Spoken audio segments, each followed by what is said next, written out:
Ce visage a fait la une de l'actualité pendant de longs mois. C'est celui de Lina, disparue il y a plus d'un an, près de chez elle, non loin de Strasbourg. Après de longues recherches, son corps a été retrouvé aujourd'hui immergé dans un cours d'eau dans la région de Nevers. Mathieu Poissonnet.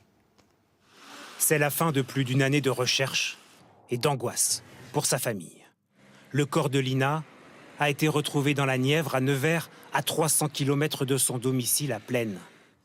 Le procureur de la République de Strasbourg a annoncé la nouvelle dans un communiqué ce soir, peu avant 19 h. Le corps était retrouvé immergé dans un cours d'eau situé en contrebas d'un talus. C'est dans une zone boisée et isolée qu'a été faite la découverte.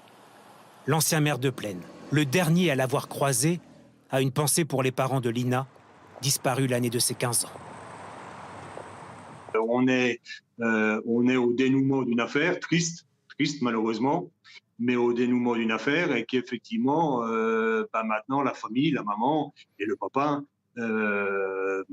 doivent partir dans une deuxième mésaventure, c'est-à-dire le deuil de cette disparition et le deuil de leur fille. Les analyses génétiques effectuées en urgence ne laissent aucun doute. C'est bien le corps de Lina qui a été retrouvé. Une autopsie doit être pratiquée dans les jours qui viennent pour déterminer les causes du décès de l'adolescente. La disparition mystérieuse de Lina, sans aucune trace, en quelques minutes, sans témoin direct, a mobilisé les gendarmes pendant de longs mois. Une cellule d'enquête avait été constituée pour tenter de la retrouver. Maureen Bajac, Corinne Chevreton et Vincent Abedaneda.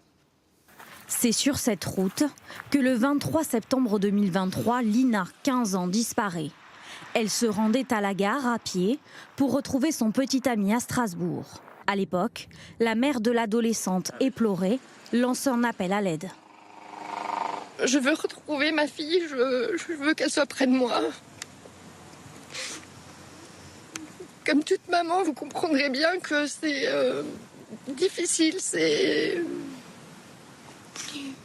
une torture de ne plus avoir son enfant près de soi. Allez, c'est parti en avant. Un seul témoin assure avoir aperçu Lina dans une voiture sombre.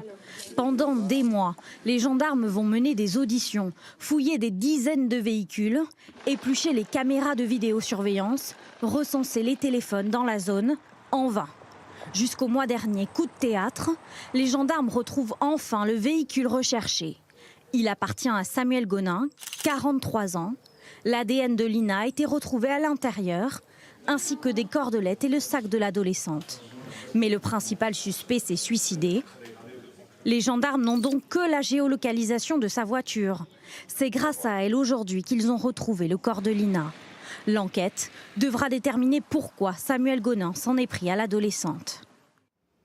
Bonsoir Guillaume Chiez. Bonsoir. Notre spécialiste police-justice, comment les gendarmes ont-ils vraiment réussi à localiser ce corps, sachant que le meurtrier présumé s'est suicidé et qu'ils ne pouvaient pas du tout les mettre sur la piste? Alors c'est l'analyse purement technique du véhicule qui a été déterminante, pas son téléphone, pas l'exploitation de témoignages humains, mais bien l'étude poussée du système électronique embarqué, comme il y en a dans tous les véhicules modernes aujourd'hui, une carte SIM qui a borné et indiqué tous les déplacements de Samuel Gonin, ses déplacements et ses arrêts.